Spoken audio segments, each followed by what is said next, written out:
لا شريك له ونشهد أن سيدنا وسندنا ومولانا محمدا عبده ورسوله أما بعد فقد قال الله تبارك وتعالى في القرآن المجيد والفرقان الحميد أعوذ بالله من الشيطان الرجيم بسم الله الرحمن الرحيم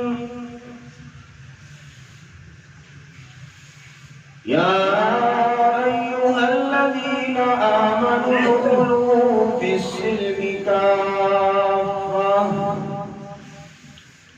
ولا تتبعوا خطوات الشيطان إنه لكم عدو مبين صدق الله مولانا العظيم وصدق رسوله النبي الكريم ونحن على ذلك لمن الشاهدين والشاكرين والحمد لله رب العالمين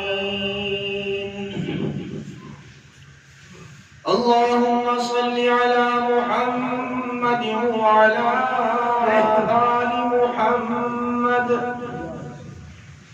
كما صليت على إبراهيم وعلى آل إبراهيم إنك حميد مجيد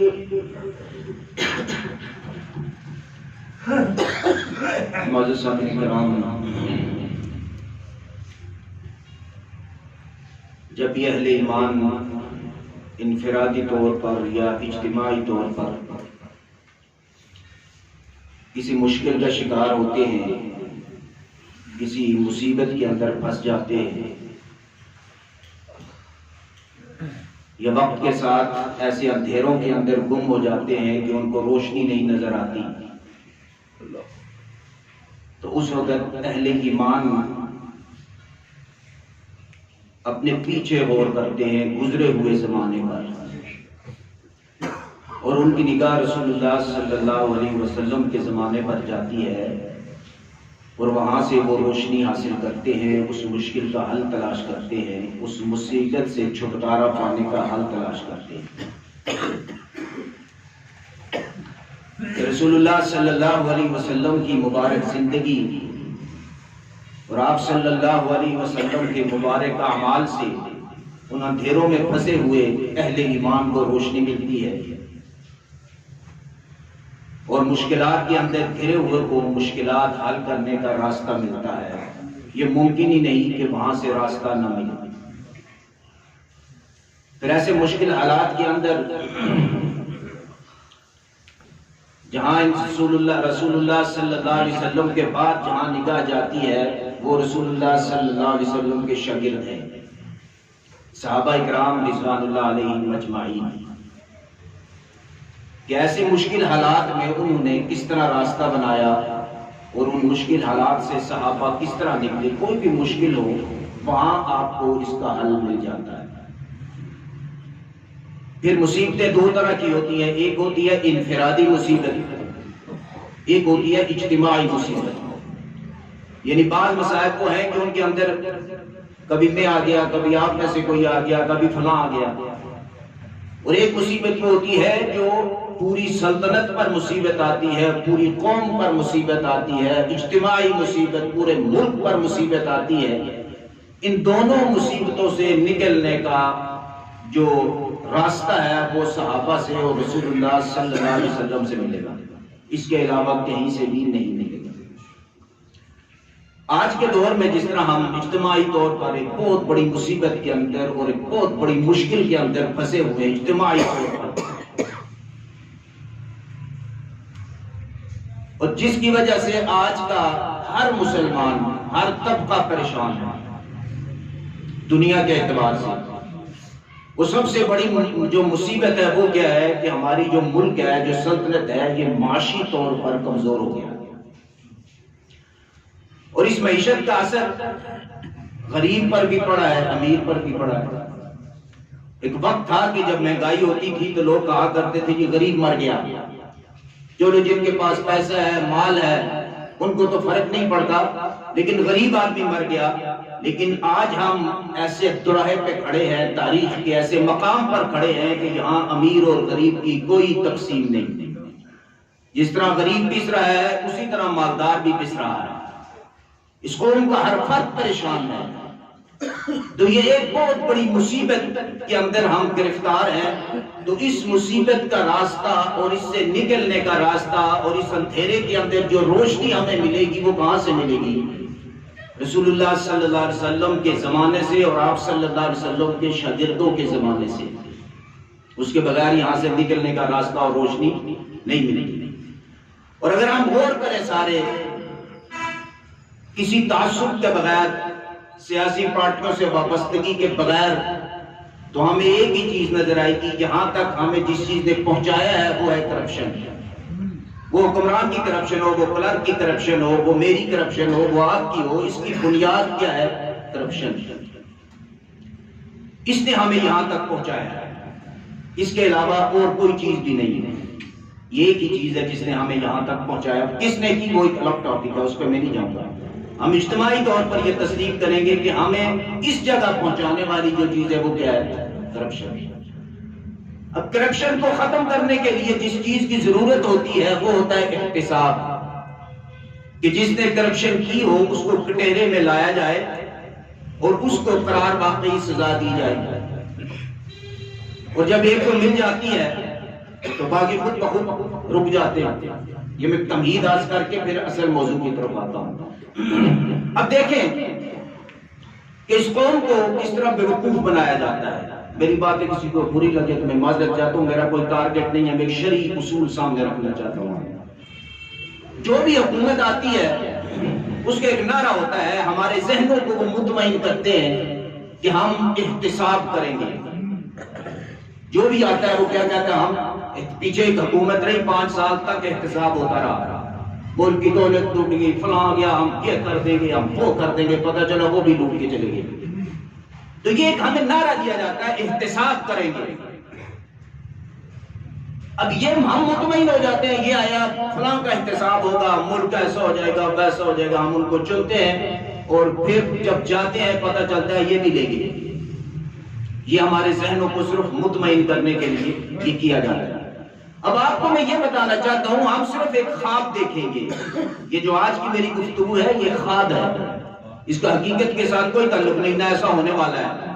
اور یہ بات میں کہتا ہوں آپ کو، موجودہ جس طرح کے حالات چل رہے ہیں، اگر معجزہ کوئی نہ ہو جائے، نہ کبھی اس ملک میں احتساب ہوگا، نہ کبھی ہوا ہے، نہ ہو سکتا ہے، ممکن ہی نہیں۔ یہ صرف ایک نعرہ ہے ہمیں بیوقوف بنانے کا، اور میں اس کی دلیل بھی دوں گا کہ کیوں نہیں ہو سکتا، تاکہ آپ کو بات سمجھ آئے۔ اور یہ روشنی جو میں آپ کے سامنے رکھوں گا کیوں نہیں ہو سکتا، یہ صحابہ کے دور سے رکھوں گا، میں اپنی بات نہیں کروں گا۔ پھر ہم سب کو پتہ چل جائے گا کہ حقیقت یہی ہے، یہاں نہیں ہو سکتا۔ میں جو گفتگو کر رہا ہوں یہ خواب ہے، اور خواب دیکھنے پہ کوئی پابندی نہیں ہے، آپ بھی دیکھیں، میں بھی دیکھتے ہیں، اللہ کی رحمت سے ہم نا امید نہیں ہوں گے، لیکن ہے یہ خواب، اس کا حقیقت کے ساتھ کوئی تعلق نظر نہیں آتا۔ ہاں، ہم حقیقت کو سامنے رکھ کے خواب دیکھیں گے۔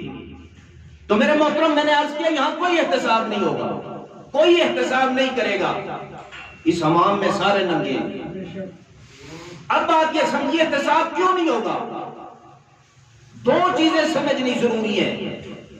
ایک یہ کہ احتساب ہوتا کیسے ہے، اور دوسری بات جو حکمران احتساب کرنے والا ہوتا ہے اس کے اندر خوبی کیا ہوتی ہے۔ یہ دو چیزیں سمجھنے آپ کو پتہ چل جائے گا کہ موجودہ دور کے اندر احتساب نہیں ہو سکتا، وہ خوبی کسی میں نہیں جو احتساب کرنے والے میں ہوتی ہے۔ احتساب جب ہم اجتماعی مسائل کو، حکومتی مسائل کو، ملکی مسائل کو سامنے رکھتے ہوئے صحابہ کے دور سے رہنمائی حاصل کریں گے تو اس کے لیے ہمارے پاس جو مثال ہے وہ سیدنا فاروق اعظم رضی اللہ تعالیٰ عنہ کی ہے۔ اب ہم دیکھتے ہیں کہ احتساب کس طرح ہوتا ہے، اور جو احتساب کرتا ہے اس کے اندر کون کون سی خوبی ہونا ضروری ہے۔ سیدنا فاروق اعظم رضی اللہ تعالیٰ عنہ نے جب حکومت تشکیل دی، آپ کے عمال بھی تھے، آپ کے افسران بھی تھے، آپ کے گورنر بھی تھے، آپ کی کابینہ بھی تھی۔ حضرت عمر رضی اللہ تعالیٰ عنہ نے اپنی کابینہ کے گورنر کا احتساب کیا، اور یہ بات ذہن میں رکھیں کہ سیدنا فاروق اعظم رضی اللہ تعالیٰ عنہ کی کابینہ کے اندر کرپشن کرنے والا ایک بھی نہیں تھا، بددیانت ایک بھی نہیں تھا، جھوٹ بولنے والا ایک بھی نہیں تھا، دغا بازی کرنے والا ایک بھی نہیں تھا۔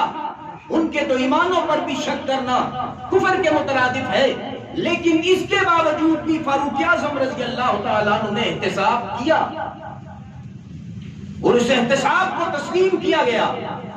یا پتہ چلے گا حکومت کی رٹ کیسے قائم ہوتی ہے۔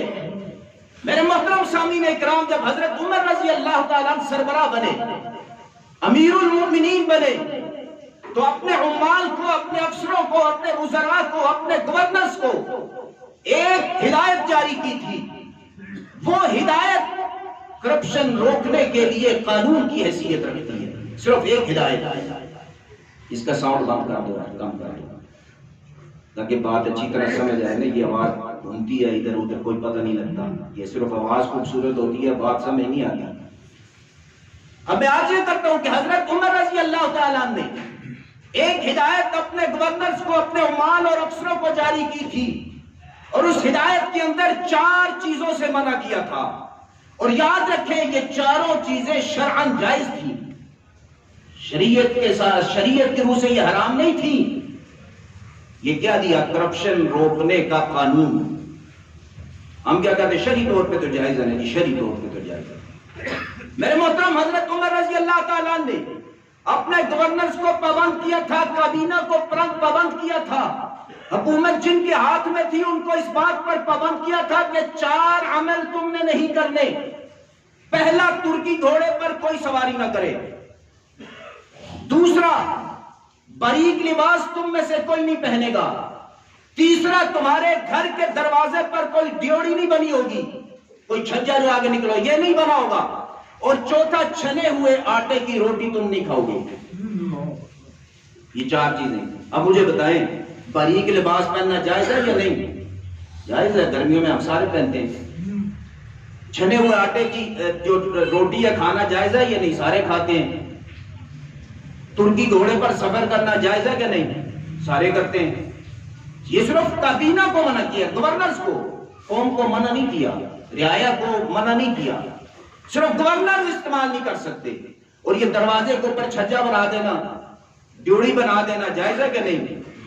ہر گھر کے اوپر آج یہاں غور طلب بات یہ ہے کہ حضرت عمر رضی اللہ تعالیٰ نے منع کیوں کیا؟ وجہ یہ، اس معاشرے کے اندر یہ امتیاز کی علامت سمجھا جاتا تھا، کہ بڑے آدمی کی علامت سمجھا جاتا تھا، امیر آدمی کی علامت سمجھا جاتا تھا۔ ترکی گھوڑے پر سواری کرنے والا بڑا مالدار ہے، بڑا آدمی ہے، جس کے گھر کے سامنے چھجا بنا ہوا ہے، یہ بڑا امیر آدمی ہے۔ چھنے ہوئے روٹی کھانے والا، چھنے ہوئے آٹے کی، بڑا امیر آدمی ہے۔ معاشرے سے یہ چیز دوسروں کو ممتاز کرنے والی تھی، اور حضرت عمر رضی اللہ تعالیٰ عنہ نے اپنے گورنرز کو اس لیے یہ ہدایت کی تھی کہ تمہارا معیار وہی ہوگا جو ہماری قوم کے غریب آدمی کا معیار ہے، اس سے تم ممتاز ہونے کی تمہیں کوئی اجازت نہیں۔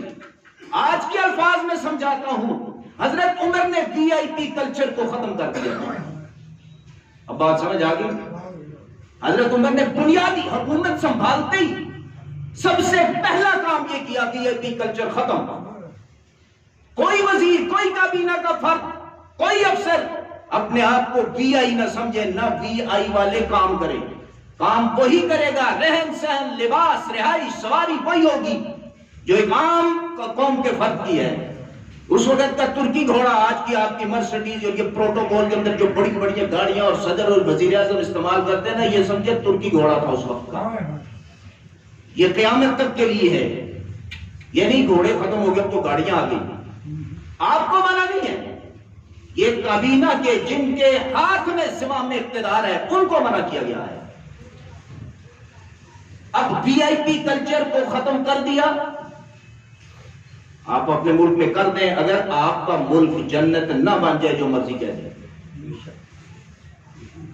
میرے محترم سامعین اکرام، اگر کسی گورنر نے شرعی طور پر جائز سمجھتے ہوئے ان ہدایات میں سے کسی ایک کی خلاف ورزی کی ہے تو اس کا حضرت عمر نے احتساب کیا ہے۔ یہ بات سمجھے، احتساب کیسے کرتے ہیں؟ یہ شرعی طور پر ناجائز نہیں تھا، اگر پھر بھی کسی گورنر سے ان 4 ہدایات میں سے کسی ایک پر بھی عمل کرنے میں کوتاہی ہوئی ہے تو حضرت عمر رضی اللہ تعالیٰ عنہ نے اس کا احتساب کیا ہے، اور کس طرح کیا ہے یہ بتاتا ہوں۔ طریقہ کیا ہے احتساب کا؟ آج وہ جرت کسی میں نہیں وہ کر سکے، اور کیوں نہیں یہ بھی بتاؤں گا وقت رہا، یہ جرت کیوں نہیں ہے، جرت کہاں سے آتی ہے۔ میرے محترم میں عرض کر رہا ہوں کہ حضرت عمر رضی اللہ تعالیٰ عنہ کو پتا چلا کوفہ کے گورنر ایک جلیل القدر صحابی سعد ابن ابی وقاص رضی اللہ تعالیٰ عنہ، سپہ سالار ہے امت مسلمہ کے، فتوحات ہیں ان کی۔ میرے محترم اتنے جلیل القدر صحابی کوفہ کے گورنر ہیں، شکایت آئی امیر المؤمنین ان کے گھر کے دروازے پہ چھتا بنا ہوا ہے۔ شرم تو ناجائز نہیں تھا ان کے گھر پر، لیکن حضرت عمر نے منع کیا ہوا تھا۔ حضرت عمر رضی اللہ تعالیٰ نے محمد بن مسلمہ رضی اللہ تعالیٰ نے، جو یوں سمجھے کہ اس وقت کے آئی جی پولیس تھے، ساری مہمات ایسی شکایات اس کی تحقیق تفتیش یہی کرتے تھے، ان کو بھیجا جاتا تھا۔ حضرت عمر نے بھیجا جاؤ، اگر گورنر کوفہ اس کے دروازے پر ڈیوڑی ہے، چھتا بنا ہوا ہے، اس کو آگ لگا دو۔ احتساب یہ ہے، یہ نہیں کہا توڑ دو، گورنر ہے کیا کہا آگ لگا دو۔ محمد بن مسلمہ گئے، جا کے دیکھا، حالات کا جائزہ لیا تو وہ چھتا بنا ہوا تھا۔ گورنر کوفہ کو معلوم نہیں، حضرت سعد ابن ابی وقاص کو کوئی پتہ نہیں، اور نہ ہی یہاں محمد بن مسلمہ کہتے ہیں ذرا گورنر صاحب کو بلائیں میں ان سے اجازت لے لوں، نہ یہاں کوئی شور ہوتا ہے، نہ شرابہ ہوتا ہے، اور نہ اجازت دی جاتی ہے۔ محمد بن مسلمہ کو حکم کیا ہے؟ جلا دو۔ محمد بن مسلمہ نے دیکھا کہ یہ چھتا بنا ہوا ہے، اس کو آگ لگا دی، کسی سے نہیں پوچھا۔ گورنر کوفہ کو کب پتا چلا؟ جب یہ دھواں اندر گیا کہ باہر یہ معاملہ ہو گیا ہے، تو گورنر صاحب نے بھی محمد بن مسلمہ کو یہ نہیں کہا میں گورنر ہوں، تمہاری کیسے جرت ہے کہ میرے دروازے کی ڈیوڑی پہ آگ لگا دی تم نے۔ یہ احتساب۔ میرے محترم سامعین اکرام، اب غور کریں، اگر آج ہم چاہتے ہیں جو خواب، میں نے کہا تھا ہم خواب دیکھیں گے، خواب دیکھنے میں کوئی پابندی نہیں، آؤ دیکھیں خواب۔ آج بھی اگر کوئی ایسا حکمران آ جائے جو وی آئی پی کلچر کو ختم کر دے، آج بھی اگر آپ کی کابینہ کے، آپ کے وزراء، آپ کے گورنر، آپ کے بڑے بڑے آفیسر سے وہ سرکاری تمام گاڑیاں واپس دی جائیں اور ان سے تمام رہائشیں واپس دی جائیں، ان پر ہونے والا تمام خرچہ روک دیا جائے، اور ان کو عام جو غریب آدمی کی رہائش ہے اس پر رہنے پہ مجبور کیا جائے، ان کی سواری آج عام سواری کر دی جائے جیسے فاروق اعظم بھی کی تھی، اور آج کی عام سواری موٹر سائیکل ہے، یہ ان کو دے دی جائے، اور وزیر اور مشیر بننے کے بعد اگر ان کی زندگیوں کے اندر، ان کے گھروں کے اندر، ان کی ملکیت کے اندر کوئی زیادتی آ جائے تو آج بھی کوئی ایسا مرد جری ہونا چاہیے جو حکم دے اس کو آگ لگا دو۔ دیکھو ہوتا ہے احتساب یا نہیں ہوتا؟ ملک ترقی کرتا ہے یا نہیں کرتا؟ لیکن آج کہاں سے پیدا ہوگا کوئی؟ میں نے اس لیے کہا خواب دیکھیں، کوئی پابندی نہیں، ہم اپنی تاریخ کو تو پڑھیں، اپنی تاریخ کو تو دیکھیں، ہمیں یہ تو پتا چلے ہم ہیں کون۔ میرے محترم سامعین کرام، یہ ایک ہدایت دنیا کی ساری کرپشن کو ختم کر دیتی ہے۔ ہمارے پیسے سے ہمارے وزیر عالیشان زندگیاں گزار رہے ہیں، پروٹوکول چیختے رہے آپ کو۔ وہ ایک پیچھے آئے تھے پروٹوکول ہم نہیں لیں گے، وہ بجائے گاڑی کے ہیلی کاپٹر پہ دفتر جانا شروع ہو گئے۔ یہ تو ہمارے ملک کی حالت ہے بھائی۔ باقی جو ترقی یافتہ ملک کافروں کے دیکھے آج بھی ان کے وزیر سائیکلوں پہ آ رہے ہوتے ہیں، اگر آج کی دنیا کا بھی موازنہ کریں، جو اس وقت دنیا کے اعتبار سے ترقی یافتہ ممالک ہیں، ان کی حکومتوں میں ہماری حکومتوں میں فرق نظر آ جائے گا آپ کو۔ وہ کیا کر رہے ہیں، ہم کیا کر رہے ہیں۔ انہیں کچھ نہ کچھ وہ حضرت عمر رضی اللہ تعالیٰ عنہ سے لیا ہوا ہے، ان کو پتہ ہے کہ ترقی کے راز کیا ہے، اور ہم مسلمان ہیں، ہم عیاشیوں پر لگا دیا اور ہم عیاشیاں کر رہے ہیں۔ ہمارے مال پہ ہماری سلطنت کے لوگ عیاشی کر رہے ہیں اور قوم بھوکی مر رہی ہے، لیکن ہمیں عقل نہیں ہے۔ ہم نعرے بازیوں کے اندر سب سے آگے ہیں، ہم ایک دوسرے کو برا کہنے میں سب سے آگے ہیں، ہم اپنے لیڈر پر جان قربان کرنے کے لیے سب سے آگے ہیں۔ ملک لوٹتا رہے، تباہ ہوتا رہے، ہم جان لگے رہیں گے۔ وجہ کہ ہم اپنی تاریخ سے ہی واقف نہیں ہیں، ہم مسلمانوں کی ذہنیت اور حکمرانوں کی ذہنیت کیسی ہونی چاہیے اس سے ہی واقف نہیں ہیں۔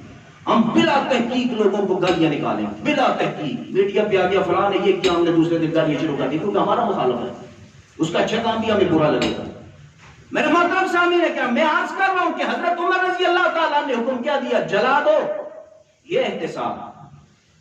دوسرے گورنر حضرت عیاض بن غنم جزیرہ کے گورنر ہیں رضی اللہ تعالیٰ عنہ، شکایت آئی کہ امیر المومنین باریک لباس پہنتے، منع تھا باریک لباس نہیں پہننا، شرعی طور پر کوئی قباحت ہے؟ میں نے عرض کیا نہیں، وہ بددیانت نہیں تھے، نعوذ باللہ کرپشن نہیں تھی، صحابہ تھے، شریعت کے خلاف بھی نہیں چلتے تھے، پہن لیا ہوگا باریک لباس، گرمی عرب کی گرمی۔ میرے محترم سامعین کرام، حضرت عمر رضی اللہ تعالیٰ تک شکایت آئی کہ باریک لباس پہنتے ہیں، تفتیشی افسر کو بھیجا گیا، جاؤ دیکھو اگر عیاض نے باریک لباس پہنا ہوا ہے اسی لباس میں میرے سامنے حاضر کر دو، لباس بس بدلنے کی اجازت نہیں، اسی لباس میں لاؤ۔ تفتیشی افسر گئے، جا کے دیکھا کہ حضرت عیاض نے باریک لباس پہنا ہوا ہے، اسی طرح پکڑا گیا، گرفتار کیا گیا، حضرت امیر المومنین کے دربار میں پیش کیا گیا۔ حضرت عمر رضی اللہ تعالیٰ نے سزا دی، احتساب کیا، یہاں تو کرپشن ہی کوئی نہیں، احتساب کرنے والا موجود تھا، کہا یہ لباس اتارو، بکری کے بالوں سے بنا ہوا لباس ننگے بدن پر پہنو، اور اسی پر بس نہیں، تمہاری گورنری ختم، 6 ماہ تک مدینہ کے بیت المال کی بکریاں دھوپ کے اندر چراؤ، تمہیں پتہ چلے کہ گرمی کیا ہوتی ہے۔ باریک لباس بندہ کیوں پہنتا ہے؟ گرمی سے بچنے کے لیے، اسی لیے پہنتا ہے نا۔ تو حضرت عمر نے یہ سزا دی کہ بیت المال کی بکریاں دھوپ کے اندر چراؤ، اور باریک لباس نہیں، ٹاٹ بھی نہیں پہننا، بکریوں کے بالوں کا بنا ہوا لباس پہن کے چراؤ، اور 6 مہینے تک حضرت عیاض بن غنم رضی اللہ تعالیٰ عنہ بیت المال کی بکریاں چراتے رہے، 6 مہینے سزا پوری کرنے کے بعد دوبارہ گورنری پر بحال کر دیا گیا۔ کیوں دی یہ سزا؟ یہ احتساب کیوں ہوا؟ تاکہ جب عام لوگوں کی زندگی گزارو گے، غریب کی زندگی گزارو گے، غریب کا کھانا کھاؤ گے، غریب جیسی رہائش اختیار کرو گے، تو غریب کی پریشانی کا تمہیں اندازہ ہوگا، اس کی تم مدد کر سکتے ہیں۔ میرے محترم سامعین کرام، یہاں حضرت عیاض نے کوئی غیر شرعی کام تو نہیں کیا تھا، کیوں؟ ان کے ہاتھ میں حکومت تھی، اور بتایا کہ ایک حکمران کو عام آدمی کی زندگی گزارنی ہے، ایک غریب شخص کی زندگی گزارنی ہے، تاکہ قوم کی، ملک کی، رعایا کی مشکلات کا تمہیں اندازہ ہو، کن کن مشکلات سے وہ گزر رہے ہیں، ان کو کیسے حل کرنا ہے۔ یہ ہے قانون، یہ ہے احتساب۔ ہمارا قانون جب بنتا ہے نا، یہ میرے اور آپ کے لیے بنتا ہے، یہ وزراء کے لیے قانون نہیں بنتا، یہ آفیسرز کے لیے قانون نہیں بنتا، یہ میرے اور آپ جیسے جو غریب لوگ ہیں، یہ قانون ان کے لیے بنتا ہے۔ اور جب کوئی بڑا مگرمچھ پکڑا جاتا ہے نا، تو کیا کہا جاتا ہے؟ اس کو استثناء حاصل ہے۔ قانون میں کیسا استثناء ہے؟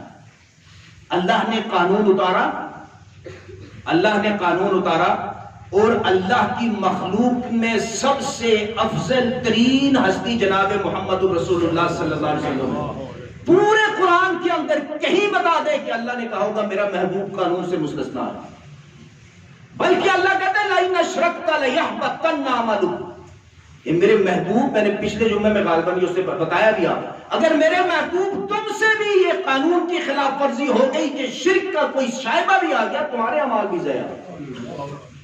وہاں تو ہو ہی نہیں سکتا. کیوں؟ بتایا گیا قانون سے مستثنا کوئی نہیں ہے.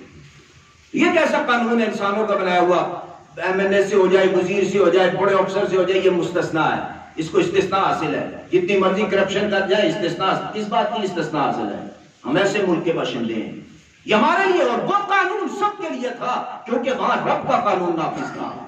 اسمبلیوں پہ بنے ہوئے قانون نافذ نہیں تھے، رب کا اتارا ہوا قانون نافذ تھا. اس میں امام الانبیاء محمد الرسول اللہ صلی اللہ علیہ وسلم کو بھی استثناء حاصل نہیں، تو حضرت ایاز بن غنم کو کیا استثناء حاصل ہوگا؟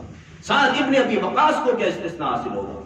میرے محترم سامعین اکرام، اس لیے ہمیں ضرورت ہے اللہ کے قانون کے نفاذ کی جہاں استثناء کسی کو نہیں. ہمیں ضرورت ہے ایسے حکمرانوں کی جو غریب کی زندگی جینا جانتے ہو، اور ہمیں ضرورت ہے ایسے ایک وزیر اعظم کی جو اپنی کابینہ کو مجبور کر دے کہ غریب کی زندگی گزار سکتے ہو، اور سب ورنہ دفع ہو جاؤ، تمہاری کوئی ضرورت نہیں، ملک سدھر جائے گا. یہ قرض لے لے کے کبھی نہیں سوئی، قرض لیں گے کھائیں گے، قرض لیں گے کھائیں گے، قرض لیں گے کھائیں گے، ملک ڈوبتا چلا جائے گا. احتساب کا نعرہ لگے گا، احتساب کبھی نہیں ہو سکتا. کیوں؟ جب اپنا پروٹوکول ہم نہیں ختم کر سکتے تو دوسروں کا احتساب کیا لیں. پھر دوسری بات، ہم جب آتے ہیں دوسرے کا احتساب کرتے ہیں. ایک مثال دے دیں کہ حضرت عمر رضی اللہ تعالیٰ نے اپنے سے پہلے کسی حکمران کو کہا ہو کہ فلاں کا احتساب کروں گا، نہیں، وہاں ضرورت بھی نہیں تھی. حضرت عمر نے اپنی حکومت کے وزراء کا، گورنرز کا احتساب کیا ہے. اگر احتساب کرنا ہے جس کی حکومت ہے، اپنے وزراء کا پہلے احتساب کرو، دوسروں کا نہیں، اپنوں کا جو تمہارے ہاتھ میں ہے، قوت تمہارے ہاتھ میں ہے، اپنوں کا احتساب کرو. جو اپنوں کا احتساب نہیں کر سکتا اس کو کوئی حق حاصل نہیں دوسروں کا احتساب کرے. اپنا تو احتساب کرو پہلے. تو اس لیے احتساب کا جو نعرہ ہے یہ ایک کھوکھلا نعرہ ہے، یہ ہمیں بیوقوف بنانے کا نعرہ ہے. احتساب ایسے نہیں ہوا کرتے. احتساب کرنے والے وہ گزر گئے. وہ حضرت عمر رضی اللہ تعالیٰ تھے جنہوں نے اس دنیا میں احتساب کیا اور بتایا کہ ایسے احتساب کرو تمہارا ملک آ جائے گا. اور پھر میں نے عرض کیا وہ کون سی خوبی ہونی چاہیے حکمران میں؟ احتساب کون سا حکمران کر سکتا ہے؟ میں نے کہا آج کوئی نہیں کر سکتا. آپ سوال کریں کیوں نہیں کر سکتا؟ اس لیے کہ وہ خوبی کسی میں نہیں ہے. احتساب کرنے والے کے اندر جو سب سے بڑی خوبی ہوتی ہے وہ یہ ہوتا ہے کہ جو قانون بناتا ہے پہلے اس پر خود عمل کرتا ہے. وہ پہلے عمل کرتا ہے اور زیادہ عمل کرتا ہے. رسول اللہ صلی اللہ علیہ وسلم اس امت کے نبی، سارے انبیاء کے سردار ہیں. ہمیں عبادت کا حکم دیا. سب سے زیادہ عبادت اس امت میں کی کس نے؟ اللہ کے نبی نے خود. جو قوم کا بڑا ہوتا ہے وہ زیادہ محنت کرتا ہے، پھر اس کی بات چلتی ہے. حضرت عمر رضی اللہ تعالیٰ نے احتساب کیوں کیا؟ اس کی وجہ یہ تھی کہ حضرت عمر اس قانون پر خود عمل کرتے تھے. وہ استثناء حاصل نہیں تھا. اور کس طرح کرتے تھے؟ خود زندگی کس طرح گزاری؟ مال موجود، دولت موجود، کیسر و کسرا کے خزانے پہ ڈھیر لگے ہوئے ہیں. پورے مدینہ کے اندر ایسی کیفیت بھی آئی کہ زکات لینے والا کوئی نہیں تھا. لیکن حضرت عمر کی اپنی حالت کیا تھی؟ میرے محترم سامعین اکرام، 22 لاکھ مربع میل کا حکمران، پیٹ میں درد ہو گیا. حکیم آئے، معالج آئے، چیک کیا. حکیموں نے کہا خشک روٹی کھا کھا کے آنتنیاں خشک ہو چکی ہے. روٹی خشک کھاتے جس کی وجہ سے آنتنیاں خشک ہو چکی ہے. اگر 2-3 دن، چند دن زیتون کا تیل استعمال کر لے تو ٹھیک ہو جائیں گے، کوئی بڑی بیماری نہیں. اور کیجیے. حضرت عمر کا جواب، 22 لاکھ مربع میل کے حکمران کا جواب، جس کے قدموں میں اللہ نے دنیا کے سارے خزانے ڈھیر کیے، اس کا جواب تھا کہ میں زیتون خریدنے کی استطاعت نہیں رکھتا. کہاں بیٹھے ہوئے ہیں؟ میں زیتون کا تیل نہیں خرید سکتا. میرے ذہن میں ایک بات آئی، آپ سے بھی کہہ دیتا ہوں، اللہ معاف کرے، کہ اس وقت 22 لاکھ مربع میل کے حکمران سے میں اور آپ آج امیر ہیں. ہم خرید سکتے ہیں زیتون کا تیل، وہ نہیں خرید سکتے. استطاعت نہیں. یہ اختیاری تھا، یہ غربت اختیاری تھی. سارے مال و دولت پاس، یہ خود بھی ان کی یہ حالت تھی، اس لیے احتساب کرتے تھے. تو ہمارے وزیر جو صبح اٹھے اور 50 ملازم آگے 50 پیچھے، 50 گاڑیاں آگے 50 پیچھے ہوں اور ہمارے پیسوں کا پٹرول ڈال رہا ہو، وہ احتساب کر سکتا ہے؟ وہ بات نہیں کر سکتا اپنے کابینہ کے فرد سے، کیونکہ ان کو پتا ہے سب سے بڑا کرپٹ یہ ہے۔ یہ احتساب وہ کرے گا جو خود قانون پر عمل کرنے والا ہو۔ اور پھر وہاں بتایا گیا امیر المومنین، اگلی بات بھی سنے، امیر المومنین بیت المال میں وافر مقدار میں زیتون موجود ہے، پیسہ خرچ کرنے کی ضرورت نہیں، وہاں سے لے آئے۔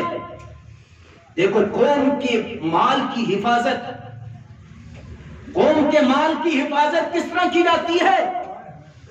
کہا ذمہ دار کو بلایا، بیت المال کے کتنا ہے تیل؟ اس نے کہا امیر المومنین بہت زیادہ ہے۔ کہا مجھے یہ بتا، اگر پورے مدینہ کے ہر فرد کو وہ زیتون کا تیل دیا جائے برابر، میرے حصے میں کتنا آئے گا؟ مجھے یہ نہ بتا بہت زیادہ ہے، میرا حصہ کتنا بنے گا اس میں؟ اس نے کہا امیر المومنین اتنا سب کو دینے کے بعد تو بالکل نہیں، تھوڑا سا بچے گا۔ پھر علاج ممکن نہیں، پھر ایک چھوٹی چمچ بچ جائے گی، مطلب تھوڑا سا بچے گا، اتنا نہیں بچے گا۔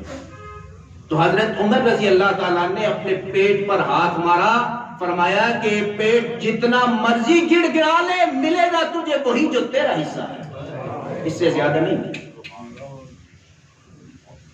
یہ تھے حکمران، اس لیے ان کے کوڑے سے دنیا لرزتی تھی، اس لیے زمین ہلتی تھی تو کوڑا مار کے کہتے تھے رک جاتے، تجھ پر انصاف نہیں ہو رہا، وہ رک جایا کرتی تھی۔ اس لیے دریا کو خط لکھا کرتے تھے، بہہ جاتا تھا، اس لیے آگ کی طرف کرتا بھیجتے تھے، واپس چلی جاتی تھی۔ ہاں ایسا حکمران پیدا کر۔ اگر آج کوئی ایسا نیک بندہ کھڑا ہوگا نا، ہم نے اس کو ووٹ ہی نہیں دینا۔ ہمارے میڈیا نے پہلے ہی اس کا بیڑا غرق کر دینا، الزام لگا، ہم نے کہنا یہ بالکل ٹھیک کہہ رہا ہے۔ میں نے آپ کہا یہ میڈیا تو یہودیوں کا ایجنڈا ہے، جس پہ ہم بیٹھے ہوئے اعتماد کر کے بغیر کسی ثبوت کے ہم لگے ہوتے ہیں۔